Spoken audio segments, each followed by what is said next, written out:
हजरत उस्मान गनी के पास एक मसला आया। सुनिए, बहुत प्यारा वाकया है। उस्मान गनी के पास एक मसला आया। एक शख्स आया, कहता लगा अमीरुल मोमिनीन उस्मान गनी से। हजरत उमर इस दुनिया से जा चुके हैं, उस्मान गनी खलीफा हैं। क्या कहता है? अमीरुल मोमिनीन, मेरी शादी को 6 महीने हो गए हैं। हजरत उस्मान ने कहा अल्लाह बरकत दे। कहा पहले सुनो तो, बरकत की दुआ पहले ही देने लगे, पहले सुनिए ना। कहा क्यों, शादी हुई है और 6 महीना हो गए तो बरकत की दुआ दे रहा हूं। अरे पहले सुनिए ना अमीरुल मोमिनीन, बच्चा कितने महीने के बाद होना चाहिए शादी के? शादी के 9 महीने के बाद बच्चा होता है। अच्छा, तो अमीरुल मोमिनीन ये बताइए कि मेरी शादी को तो अभी 6 ही महीने हुए हैं और मेरी बीवी ने बच्चा पैदा कर दिया, तो ये बच्चा मेरा माना जाएगा या नाजायज? हजरत उस्मान गनी कहने लगे 6 महीने में बच्चा हो गया? नाजायज, हराम। इसका मतलब तुम्हारी बीवी पहले से जिनाकार थी, कहीं इससे मुंह काला पहले किया है। यही तो मैं पूछने आया हूं, क्या होगा? जिस दिन उसने मसला पूछा वो जुमेरात का दिन था। हजरत उस्मान गनी ने जुमे के दिन उसके कत्ल का हुक्म नाफिज कर दिया। मिंबर पर खड़े होकर हजरत उस्मान ने कहा यह आदमी कल मेरे पास मसला पूछने आया था और इसने मसला पूछते हुए कहा कि मेरी शादी को 6 ही महीने हुए और 6 महीने ही में मेरी बीवी ने बच्चा पैदा कर दिया। सुनिए लोगों, 6 महीने में शादी के बाद अगर कोई बच्चा पैदा होता है तो वो हराम है, वो नाजायज बच्चा है, लिहाजा इसकी बीवी बदचलन मानी जाएगी और अगले जुमे को इसकी बीवी को संसार कर दिया जाएगा, पत्थरों से मार मार के हलाक कर दिया जाएगा। जुमे की नमाज खत्म हो गई। उस्मान गनी ने सलाम फेर दिया, अस्सलामु अलैकुम वरहमतुल्लाह, अस्सलामु अलैकुम वरहमतुल्लाह। जैसी सलाम फेरा हजरत अली खड़े हो जाते हैं और कहते हैं लोगों, कोई भी आदमी अभी उठ कर नहीं जाएगा, हमारे अमीर ने, अमीरुल मोमिनीन ने गलत मसला बता दिया है, शायद उनको जानकारी नहीं है। हजरत अली मुसल्ले पर जाते हैं और लोगों से मुखातब होते हैं। इन्होंने कहा 6 महीने के बाद जो बच्चा पैदा होगा, 6 महीने के बाद जो बच्चा पैदा हुआ वो हराम है, वो नाजायज है, वो गलत है, और उसको औरत को संसार कर देने का, पत्थरों से मार देने का भी हुक्म जारी कर दिया। गलत है आपका जवाब, आपका मसला। उस्मान गनी कहते हैं अली, आप हमारी बात को गलत कह रहे हैं? कहा जी हाँ, आपकी बात को गलत कह रहा हूं। क्या अल्लाह के नबी के जमाने में किसी औरत ने 6 महीने में बच्चा पैदा किया है? हजरत अली कहते नहीं। क्या अल्लाह के नबी ने यह कहा है कि 6 महीने के बाद जो बच्चा पैदा होगा वो हलाल होगा? अल्लाह के हजरत अली ने कहा खुलकर तो ये बात भी अल्लाह के नबी ने नहीं कही है, फिर तुम कैसे कह रहे हो कि वो बच्चा जायज है, नाजायज नहीं है? हजरत अली ने कहा अमीरुल मोमिनीन, क्या आप कुरान नहीं पढ़ते हैं? हजरत उस्मान ने कहा कुरान पढ़ता हूं, लेकिन कहां लिखा कुरान में कि 6 महीने के बाद जो बच्चा पैदा हो जाए, 6 महीने में जो बच्चा पैदा हो जाए वो हलाल है? हजरत अली कहते हैं आओ मैं तुम्हें बताता हूं। क्या कुरान के अंदर आपने ये पढ़ा है? क्या कुरान के अंदर आपने पढ़ा है? यह आयत पढ़ी है कि माएं अपने बच्चों को दूध पिलाएं, वल्वालिदातु युर्ज़िना औलादहुन्ना हौलैनि कामिलैन, माएं अपने बच्चों को दूध पिलाएं मुकम्मल 2 साल, मुकम्मल 2 साल। हाँ, ये पढ़ा है मैंने, 2 साल। कहां? कुरान में एक दूसरी जगह अल्लाह ताला फरमाता है व फिसालुहु फी आमैन, दूध छुपाने की मुद्दत 2 साल में है, यानी औरत अपने बच्चे को 2 साल के अंदर अंदर दूध छुड़ा सकती है। 2 साल पूरे होने के बाद 1 दिन भी ज्यादा नहीं पिला सकती है। अरबी महीने जोड़े जाएंगे, अरबी 2 साल। कहा हाँ, तो कहा कि 2 साल में दूध छुड़ाएं या 2 साल तक दूध पिलाएं? हजरत उस्मान बिगड़ गए, अरे बात तो एक ही है, तो दूध पिलाने की मुद्दत है ये, बच्चे की बताओ। हम तो कह रहे हैं 6 महीने के बाद जो बच्चा पैदा हुआ वो हराम का, आप हमें दलील दे रहे हैं कुरान से दूध पिलाने की। हजरत अली ने कहा वहीं आ रहा हूं, पहले आपको ये बता दूं कि दूध पिलाने की मुद्दत कितनी है। हजरत उस्मान ने कहा 2 साल। का 2 साल है? हाँ। 2 साल में महीने कितने होते हैं? का 1 साल में 12, 2 साल में 24। का 24 महीने याद रखना कि हाँ उस्मान गनी ने कहा 24। 24 महीने कितने हुए? का 24 महीने 2 साल। 24 महीने किसके हुए? दूध छुड़ाने के। 24 महीने के बाद दूध नहीं पिला सकती है मां का। अच्छा ठीक है। आइए अब कुरान की तीसरी आयत में बताता हूं। अल्लाह ताला कुरान में कहता है वा हमलुहु वा फिसालुहु सलासूना शहरन, औरत के हमल की मुद्दत यानी पेट में बच्चे की मुद्दत और फिसालू और दूध छुड़ाने की मुद्दत, दोनों को जोड़कर अल्लाह ने कहा सलासूना शहरन, 30 महीने। 30 महीने जब अल्लाह ने हमल की मुद्दत और दूध पिलाने या छुड़ाने की मुद्दत 30 महीने बताई है, तो इसका मतलब यह हुआ कि एक मुद्दत हमल की है, एक मुद्दत दूध पिलाने की है। दोनों मुद्दतों को जोड़ा तो कितने हुए? का 30 महीने। का 30 में 2 साल यानी 24 महीने दूध पिलाने के हो गए। तो 30 में से 24 को अलग कर दो तो कितने हुए? कहा कितने बचे? कहा 6। का ये 6 महीने हमल की मुद्दत हुई कुरान की रोशनी में, यानी औरत 6 महीने के बाद भी बच्चा पैदा कर सकती है। कुरान कह रहा है ये भी हमल माना जाएगा और ये औरत की हमल की अकल्ल मुद्दत है। उस्मान तौबा कीजिए, एक औरत को कत्ल का हुक्म नाफिज कर दिया आपने, अपने जुमले वापस लीजिए। कुरान की रोशनी में औरत 6 महीने के बाद भी बच्चा पैदा कर सकती है और ये बच्चा जायज माना जाएगा, ये बच्चा हलाल माना जाएगा, ये बच्चा सही माना जाएगा। ये उस आदमी का बच्चा है क्योंकि 6 महीने से पहले पैदा नहीं हुआ, 6 महीने के बाद पैदा हुआ है। हजरत उस्मान दोबारा मिंबर पे खड़े होते और कहते हैं आय अल्लाह, अगर आज इस मस्जिद के अंदर अली ना होते तो मैं कातिल हो जाता, एक औरत के कत्ल का हुक्म नाफिज कर देने वाला कातिल बन जाता। मेरे भाइयों, बड़े बड़ों से गलती हुई है, हजरत उस्मान गनी जैसों से गलती हो गई है, लेकिन हमारे इमाम और बुजुर्गों से गलती नहीं हो सकती है। इसीलिए मैंने कहा कि बुजुर्ग जो होते हैं उनको हमने और आपने बुजुर्ग बनाया है और मोहम्मद रसूलुल्लाह को अल्लाह ने बुजुर्ग बनाया है। जिसको अल्लाह बुजुर्ग बनाए उससे गलती नहीं होती है और अल्लाह ने जिसको बुजुर्ग नहीं बनाया वो मासूम अनिल खता नहीं है। हमसे आपसे सबसे गलती हो सकती है, सबसे गलतियां और खामियां हो सकती हैं। तो मेरे प्यारे साथियों, ये चीज हमें अपने जहन में रखना चाहिए और याद रखना चाहिए। तो ये थे जनाब मोहम्मद रसूलुल्लाह, खूबसूरती इतनी ज्यादा। और एक मंत्र और, शरम शुरुधारी सदूषका उच्चला पीलिंगच्छेदीन सर्व बच्चों मतो मम्मा मुस्लिम संस्कारा। राजा भोज ने बताया हिंदुस्तान में भारत में आने के बाद भारतवासियों, आखिरी नबी से कलकी से मैं मिल के आया हूं, उसके मानने वाले बहुत जल्दी भारत में आएंगे।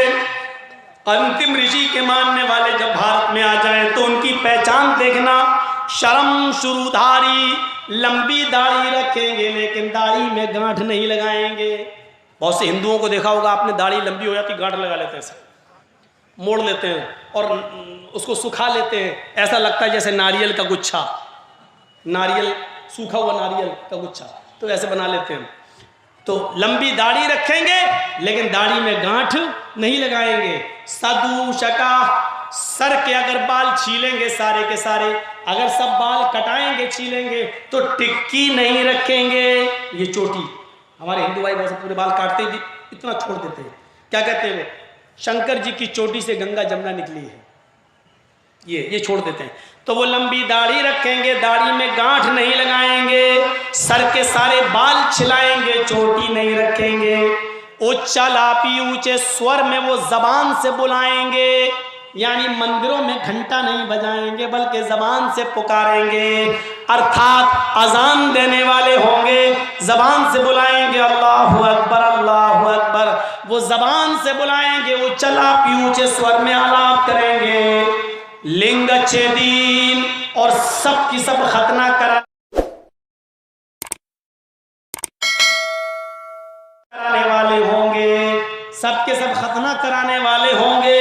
और उनकी सबसे बड़ी विशेषता ये होगी, सर्वभक्षो मतो मम्मा, वो सब कुछ खाएंगे, शाकाहारी भी होंगे मांसाहारी भी होंगे, वो सब्जी भी खाएंगे और गोश्त भी खाएंगे, लेकिन हर जानवर नहीं खाएंगे।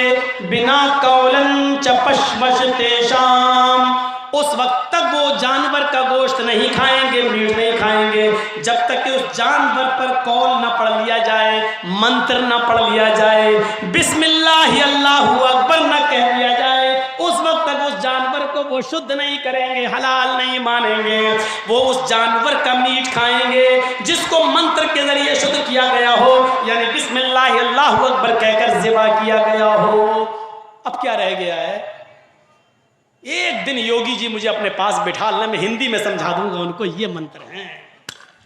अब बताओ मुसलमान कैसे लग रहे हैं तुम्हें? अब बताओ। लेकिन योगी जी बुलाएंगे ही नहीं, उनका धर्म भ्रष्ट हो जाएगा हमसे मिलने। ऐसे धर्मों का कोई हिसाब है जो हमसे मिलने से भ्रष्ट हो जाए? बहुत से लोगों के निकाह बड़े कमजोर होते हैं। हमारे यहाँ एक मौलवी आया, उसने कह दिया जिसने मौलवी जर्जीस का तकरीर सुनी उसके निकाह टूट गए। तो एक मौलाना आया, वो कहने लगा कि जिसने तकरीर सुनी है मौलाना जर्जीस की, वो दोबारा हमसे निकाह पढ़वाए। अब वहां एक आदमी गया, कहता मौलाना साहब मेरा निकाह पढ़ा दीजिए, हम तो सुने आए थे तकरीर। मौलाना हट बैठ, पहले सुन लेते बाद में कहते निकाह पढ़ाओ। अल्हम्दुलिल्लाह नामदुहु व नस्तईनुहु व नस्तगफिरुहु, पूरा निकाह कबूल किया, हाँ जा हो गया। एक सर फिरा भी पहुंच गया, कहने लगा मौलाना साहब मेरा भी निकाह टूट गया, मैं भी सुने आया था। बैठ, उसने पढ़ा दिया, कि कबूल किया, कहा अच्छा एक बात बताओ मौलाना साहब, मैंने तकरीर तो बहुत पहले सुनी थी मौलाना जर्जीस की, 3-4 साल पहले।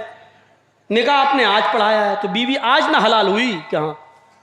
और इससे पहले जो हम अपनी बीवी से मिल चुके और 2 बच्चे पैदा हो गए, वो बच्चे हलाल हैं कि हरामी? कमीना कहीं का आ गया, मेरा इम्तिहान उसको भगा दिया। अरे उसका जवाब दो ना, वो बच्चे हलाल हैं कि हरामी?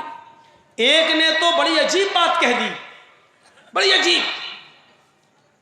एक आदमी कहने लगा कि तुम अपनी बीवी का हलाला करो, क्यों? मौलाना जर्जीस की तकरीर सुन के आए। वो कहने लगा हलाला क्या होता है? कहा कि तू अपनी बीवी का निकाह एक रात के लिए किसी दूसरे मर्द के साथ कर, फिर वो तलाक देगा सुबह होकर, फिर 3-4 महीने के बाद इद्दत पूरी करने के बाद फिर तुम उससे निकाह कर लेना, तुम्हारे लिए हलाल हो जाएगी। वो कहने लगा साहब मेरी बीवी तो नहीं मानेगी, वो तो पक्की वहाबी है, अहले हदीस घर की है।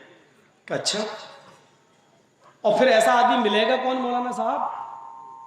मान लो हो सकता है निकाह कर ले, कल तलाक ना दे तो मौलाना पगड़ी वाले थे, कहने लगे अगर शक है कि तलाक नहीं देगा तो घबराओ नहीं, मेरे साथ कर दो आज की रात निकाह, मैं तो सुबह जाऊंगा, कल तलाक दे दूंगा मैं। अब इसकी खोपड़ी तो भ्रष्ट थी, हाँ इनसे ज्यादा ईमानदार कौन मिलेगा, सबके सामने वादा कर रहा, चलो इन्हीं से कर देते निकाह। अब औरत तो भाई अहले हदीस घर में आया, कहने लगा मौलाना साहब अपनी बीवी से कि तुम्हें हलाला कराना पड़ेगा।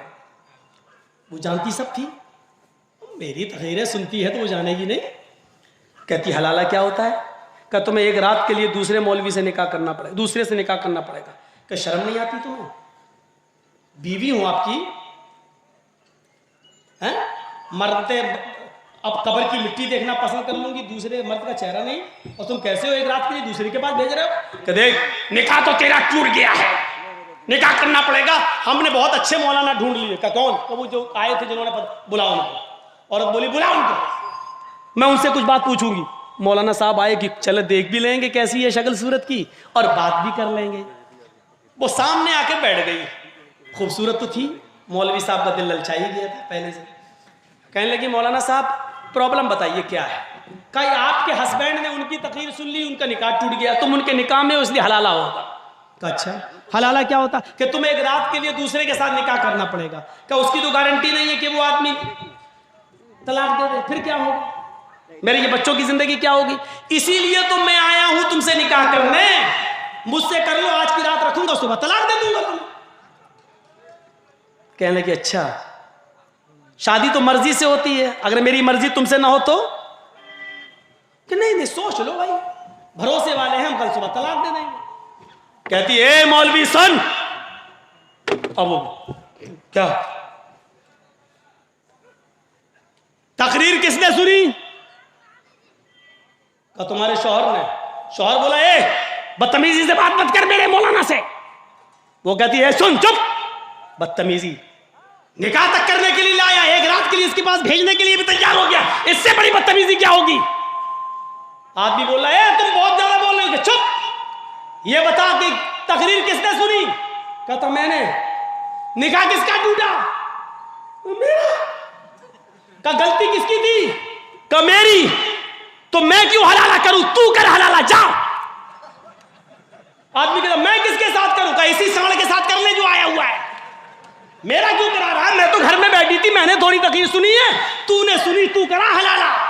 मौलवी चप्पल उठा के भागा नहीं सकते, मैं इस आदमी के साथ करूंगा। वो भागा सीधे, कहता बड़ी खतरनाक है। और दूसरे दिन तकरीर करता है कि किसी अहले हदीस घर में शादी मत करना, उनकी बकरियां भी अहले हदीस होती है। ये हालात हैं, ये हालात। इन मौलवियों को शर्म नहीं आती? बाकायदा बोर्ड लगे हुए हलाला सेंटर। जिनकी औरतों को तलाक हो गई है, परेशान न हो, 20 साल से लेके 80 साल तक के मौलवी यहां मौजूद हैं हलाला करने के लिए। अरे उसका नाम रख दो, किराए के सांड यहां तैयार हैं। ये किराए के सांड है, इसका नाम होना चाहिए हरामा सेंटर, नाम रखा गया हलाला सेंटर। शर्म आनी चाहिए, शर्म। मेरे भाइयों, बातें जज्बाती भी हो गई, कुछ तौहीद पर हुई, कुछ रिसालत पर हुई। कल भी मेरा प्रोग्राम है, 1:30 बजने वाला है। 11:25 से मैंने बोलना शुरू किया, 11 और 1:25 हो गया। मैं अब रुखसत होता हूँ इस दुआ के साथ कि अल्लाह ताला हमारी ज़िंदगियों में इनकलाब पैदा फरमाए, कुरान की ताज़ीम करने की तौफ़ीक़ अता फरमाए, इस्लाम की इज़्ज़त करने की तौफ़ीक़ अता फरमाए, मुहम्मद रसूलुल्लाह के तरीक़े पर ज़िंदगी गुजारने की हमें तौफ़ीक़ अता फरमाए। बार इलाह, जब तक तो हमें ज़िंदा रख, इस्लाम पर ज़िंदा रख।